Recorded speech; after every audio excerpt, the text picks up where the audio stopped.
അമ്മ മഹാറാണിയായിട്ടാണല്ലോ. ഉറക്കപ്പായെന്ന് എഴുന്നേറ്റപടിയാണല്ലോ. എഴുന്നേറ്റ പടിയല്ല, എഴുന്നേപ്പിച്ച് വിട്ടതാ പാപ്പി മാപ്പിള. ഇവിടെ തന്നെ കാലും മുഖം കഴുകണം. തനിക്ക് എന്നാ ഇത്ര നിർബന്ധം? നിർബന്ധമൊന്നുമല്ല കുഞ്ഞമ്മേ, പൂതിയാ. ഈ വെള്ളം കോരി മുഖത്തൊഴിച്ചാൽ രാമായണവും ഭാഗവതവും ഒന്നും വായിക്കാതെ ഒരു കൈമളങ്ങാനും വായിപ്പോയാലോ. നേടെ ഒന്നൊരു കല്യാണം ഉറപ്പിക്കാമല്ലോ. അയ്യടാ, എവിടെ ഇച്ചിരി ഷോപ്പിങ് തന്നെ? എന്റെ സോപ്പൊന്നുമില്ല, താളിയുള്ളൂ. ആ താളി എങ്കിൽ താളി. അയ്യേ വട്ടാ പനിക്ക്. ഇനിയിപ്പോ 4 ദിവസത്തേക്ക് കുളിച്ചില്ലെങ്കിലും കുഴപ്പമൊന്നുമില്ല. മേടയിലെ ആദ്യത്തെ കാണുമല്ലോ മോന്തയ്ക്ക്.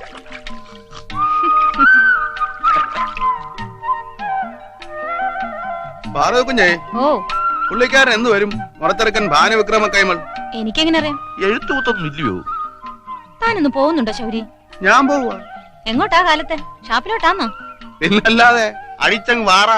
ഈ കള്ളു കുടിച്ചിട്ട് താൻ ചെയ്യുന്ന ഒരേ ഒരു നല്ല കാര്യം ഉറക്ക പാടും. അത് കേൾക്കാൻ രസം. ഓ, അങ്ങനെ നാട്ടുകാരെ രസിപ്പിക്കാൻ വേണ്ടിയൊന്നുമല്ല ഞാൻ പാടുന്നേ.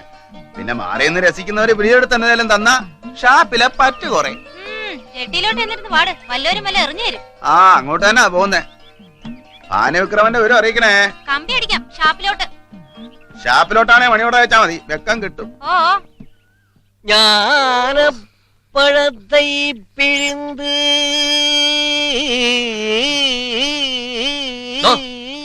നിർത്തടോ, കുറെ നേരമായല്ലോ ഈ ഞാനപ്പഴത്തെ പിഴിന്ന്. പിഴിയാൻ അത്രയ്ക്ക് കൊതിയാണ് 5-6 നാരങ്ങ മേടിച്ചു തരാം. പിഴി. എന്തിനു നാരങ്ങ? ഡാൻസ് സ്കൂളിൽ പിള്ളേരില്ലേ, കാശിന് വേണ്ടി ശരിക്ക് പിഴിയുന്നുണ്ടല്ലോ.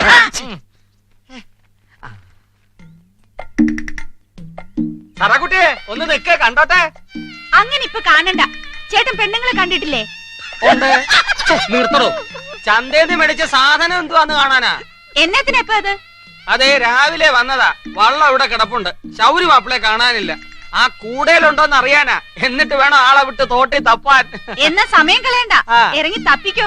3 പേർക്കും വേറെ പണിയൊന്നും ഇല്ലല്ലോ. പാപ്പിച്ചേട്ടനോട് ഞാൻ പറഞ്ഞെന്ന് പറയണം.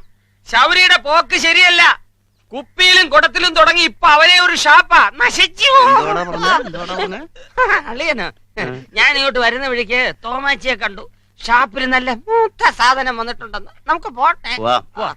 ഷാപ്പിലോട്ടല്ല, അങ്ങോട്ട്. എങ്ങോട്ട്? ആ, താനപ്പെത്തിടൂ. പാതിര കഴിഞ്ഞു, ഉറങ്ങിപ്പോയി. ബഷീറേ, ഈ നാട്ടിൽ ഇത്രയും സൗകര്യങ്ങളൊക്കെ ഉള്ളൂ. പരാതി പറഞ്ഞിട്ടൊരു കാര്യമില്ല. ആര് പരാതി പറഞ്ഞെന്നാ? ഇയാൾക്കിതൊന്നും പോരെന്നാ വെറുപ്പ്. പോരാത്തവന്മാര് പോട്ടെ, നമുക്ക് നാടൻ നടന്നാ പോരെ. ആ വാ, ഒരു കട്ടനടിക്കാം. വാടാ വൈദ്യരെ.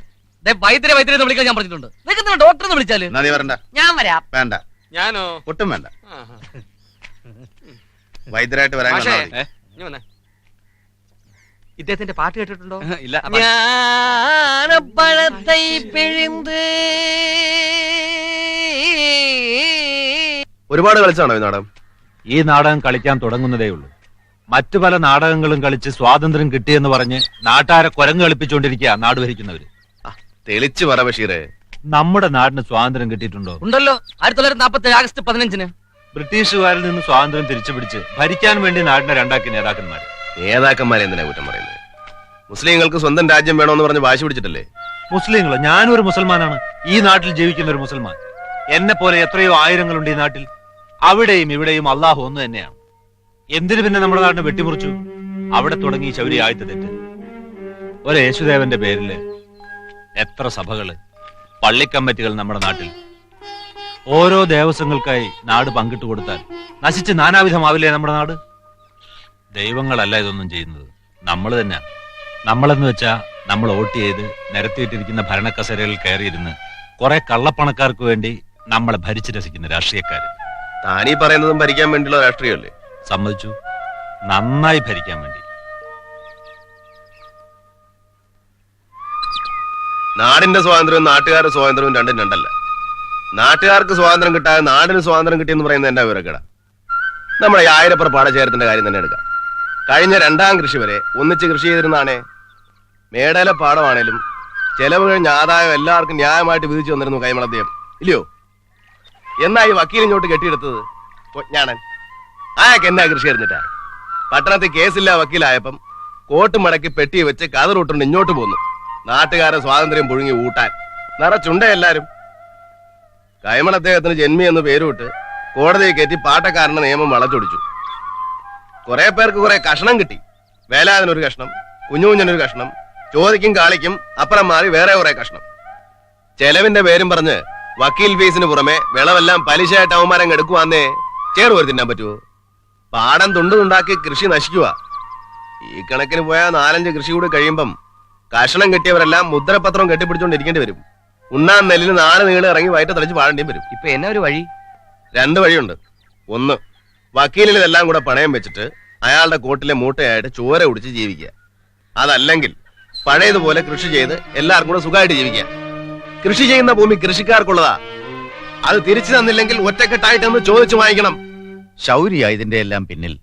ഇവൻ എന്നാത്തിനായി ആവശ്യമില്ലാത്തത് പറഞ്ഞു നടക്കുന്നേ? തോന്യാസയെ കാണിക്കൂന്ന് വെച്ചാ ഞാൻ എന്നാ ചെയ്യാ അമ്മാനെ? ഞാൻ പറഞ്ഞു പറയിപ്പിച്ചാന്നേ അയാള് പറയത്തുള്ളൂ. അത് നേരെ അമ്മാനെ. എന്റെ അളിയനല്ലയോ, ഇവള് കയറി ചെല്ലേണ്ട വീടല്ലയോ അത്. എന്നാ പറ്റിയച്ചാ? എന്നാ പറയാനാ കുഞ്ഞെ, ഇന്ന് അദ്ദേഹത്തിന്റെ പാട കമ്മിറ്റി ഉണ്ടായിരുന്നു, ശൗര്യ അദ്ദേഹത്തിന്റെ. അളിയൻ വക്കീലിന് ഒരുപാട് തെളിവ് പറഞ്ഞു എന്നാ കേട്ടെ. ഞാൻ അത്രയിടം പോയി വക്കീലിനെ കണ്ട് അവതാ പറയാം. വെറുതെ എന്തിനാ ആൾക്കാരെ മുഷിപ്പിക്കണേ? വരുന്നു വരുന്നു വരുന്നു.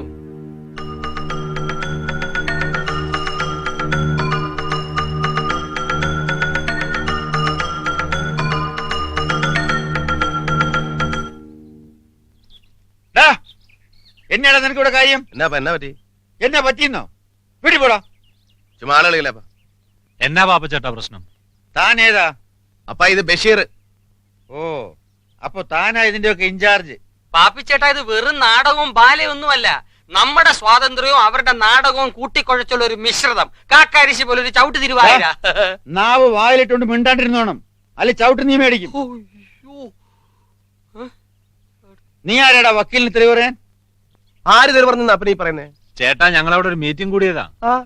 ഈ കരയെ വെച്ച് തന്നെ വേണോ തന്റെ മീറ്റിംഗ്? അപ്പനെന്ന് പോകുന്നുണ്ടോ? കരയെല്ലാം പിന്നെ വെള്ളത്തിൽ വെച്ച് മീറ്റിംഗ് കൂടാ. നീ പോടാ. എടോ നേതാവേ, ഞങ്ങളൊക്കെ ഈ നാട്ടിലുള്ളവരാ. തോന്നിയാസം പറഞ്ഞോണ്ട് നടന്ന കരക്കാരിളകും. ഓ, എന്നാ അടുത്ത് ഇളക്കാനാ? ഒന്ന് പോ അപ്പൻ. ചുമ്മാ നീ അങ്ങോട്ട് വാ, കൂത്തും കഴിഞ്ഞ് ഇളക്കി കാണിച്ചു തരാം ഞാൻ. അപ്പൻ എങ്ങോട്ടാ? ഷാപ്പിലോട്ടാന്നോ? എനിക്ക് തോന്നിയെടുത്ത് പോടാ. നീ ആരാടാ? ഓക്കിരികള്. എന്നാ പിന്നെ പോട്ടെ. നാടാ തിറക്കട്ടെ.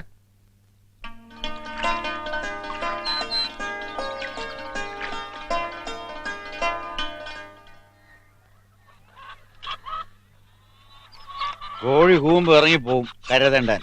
വല്ലതും കഴിക്കാൻ നേരത്ത് കയറി വരും, നാണം കിട്ടാൻ. അപ്പനില്ലാത്തതാണോ എനിക്കെന്തിനാ? ഓ, തുടങ്ങി. ഓ, നാണം കളയാതാനടാ ഇത്രയും നാളും കഴിഞ്ഞത്. അതെ അതെ, ഒന്നും പറയണ്ട. കൈമളേമാന്റെ പുറകെ രാവിലെ നടക്കുന്നതും നാണക്കേടല്ലായിരിക്കും. എന്റെ കൊക്ക് അനച്ചുള്ളിടത്തോളം കാലം ഞാൻ കൈമളയമാന്റെ പുറകെ പോകും. ഉണ്ട ഉരുളയ്ക്ക് ഉചിതം കാട്ടാത്തവനോട് കർത്താവ് പോലും പൊറുക്കൂലടാ. ഉരുള കൊണ്ടിട്ടുണ്ടെങ്കിലേ എല്ലുമുറിയെ പണിയും ചെയ്തിട്ടുണ്ട്. എടാ, വിശക്കുന്ന നാട്ടുകാർക്ക് വയറ് നിറയെ വിളമ്പി കൊടുത്തിട്ടുള്ളവരാടാ ആ വീട്ടുകാര്. വേണ്ട, പഴയതൊക്കെ പറഞ്ഞിട്ടിരുന്നാലേ ഏമാനും അപ്പനും ഒരു കൃതവും കിട്ടത്തില്ല. കാലം മാറിയതനുസരിച്ച് മാറിയില്ലെങ്കിൽ ഏമാൻ വഴിയിലിറങ്ങും, പുറകെ അപ്പനും ഇറങ്ങും. നീ ഞങ്ങളുടെ പുറകെ വരണ്ട. എനിക്ക് വേറെ ജോലിയുണ്ട്. ഉണ്ട്. എടാ, കൊന്ന തെങ്ങ് പോലെ വളർന്നിട്ട് നിന്നെ കൊണ്ട് എന്തെങ്കിലും ഒരു ഗുണം ഈ വീട്ടിനുണ്ടായിട്ടുണ്ടോ? 3 നേരം മൂക്കറ്റം തിന്നാനല്ലാതെ എന്തിനെങ്കിലും നീ ഇതിനകത്ത് കയറിയിട്ടുണ്ടോ? എടാ ഉണ്ടേച്ചു പോടാ. ആ, നിറഞ്ഞു. എടാ നിന്നോടാ പറഞ്ഞത് ഉണ്ടേച്ചു പോടാ. അപ്പൻ നിറച്ച് തന്നേ. നിങ്ങൾ എന്തിനാ എപ്പോഴും അവനോട് വഴക്കിന് പോകുന്നത്? നീയും കൂടി അവന്റെ കൂടെ ഇറങ്ങിപ്പോ. ഒന്നുമില്ലല്ലോ, ഒരു പ്രായമായ ആൺകുച്ചനല്ലേ അവൻ. അത് അവനെ ഓർമ്മിപ്പിക്കാനാടി ഞാനീ പറയുന്നത്. അച്ഛനെ പെണ്ണ് ഇടിച്ച ഈ മട്ടൊക്കെ മാറുവപ്പാ. ഒറ്റ തൊഴി വെച്ച് തന്നുണ്ടല്ലോ. കയറി പൊടിയകത്ത് തലയിരിക്കുമ്പോ ബാലാടുന്നു. അല്ലാ പിന്നെ അങ്ങനെ നിന്റെ വയറ്റി പറഞ്ഞതല്ലേ? പോയോ?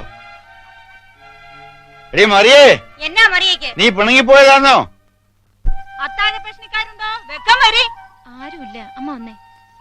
അന്നമൂട്ടുമേടയുടെ അയൽപക്കത്ത് ആരും അത്താഴ പ്രശ്നം അടക്കാൻ പാടില്ല മോളെ. കിടന്നാ അതിന്റെ കേട് ഈ വീടിനാ. ഒക്കെ മനസ്സിലായി. അമ്മ വന്നേ. ഇപ്പൊ നമ്മൾ അത്താഴ പ്രശ്നമാകാതെ നോക്കിയാ മതി. വന്നേ. താനും ഇങ്ങോട്ട് വരട്ടെ. വന്നാ ഉടനെ നിന്നെ പിടിച്ച് കെട്ടിച്ചു വിടണം.